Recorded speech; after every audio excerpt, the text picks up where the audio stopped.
Zibadde ziwera ssaawa mukaaga ez'omutuntu omubaka wa Makindye West era nga ye minisita ow'oludda oluvuganya gavumenti avunaanyizibwa ku by'emizannyo Oweekitiibwa Allan Ssewanyana n'atuuka ku kisaawe Nakivubo.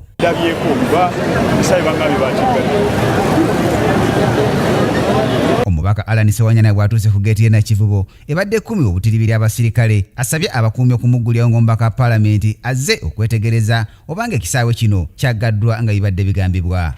Oweekitiibwa Allan Ssewanyana kimubuuseeko bw'agaaniddwa okwesoga ekisaawe ky'e Nakivubo abakuumi bakamutemye nti bo bakolera ku biragiro by'ekitongole ekiwoza emisolo ekya URA. Mu kwogerako eri bannamawulire omubaka Ssewanyana ategeezezza nga bwe buli obulagajavu bwa gavumenti obutasasula busimbi butono bwe buti.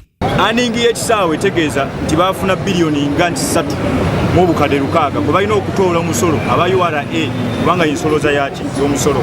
Naye nga njagala kubuuza ne boodi y'e Nakivubo sente biliyoni 3 mu bukadde 6 mwazikozesa ki? Omubaka Allan Ssewanyana annyonnyodde nga bwe waliwo ebigambibwa nti ekisaawe ky'e Nakivubo kigenda kusengulwa kitwalibwe e Namanve obeegayaza ensonga gy'agambye nti ye ng'omubaka era minisita w'ebyemizannyo tayinza kugikkiriza n'akamu kubanga kiba kiteteganya ebyemizannyo mu ggwanga.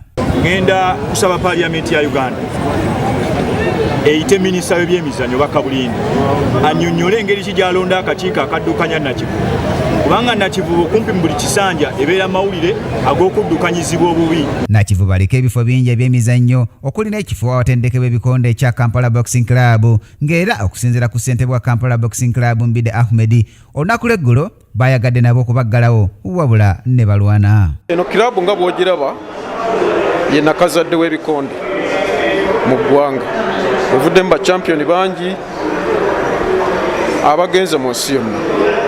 Kakati gwe oba ne intention y'okukiggalawo omuzannyo gw'ebikonde kimu kyakubiri oba ogugyewo olw'ebigendererwa byo. Guno si gwe mulundi ogusoose ng'ekisaawe ky'e Nakivubo kiggalwawo nga ne gye buvuddeko minisita w'ebyemizannyo Oweekitiibwa Charles Bakabulindi yatongoza akakiiko akapya akanaddukanya ekisaawe kino. Ku lwa Kingdom TV amalindi ag'ebyemizannyo nze Brian Katende.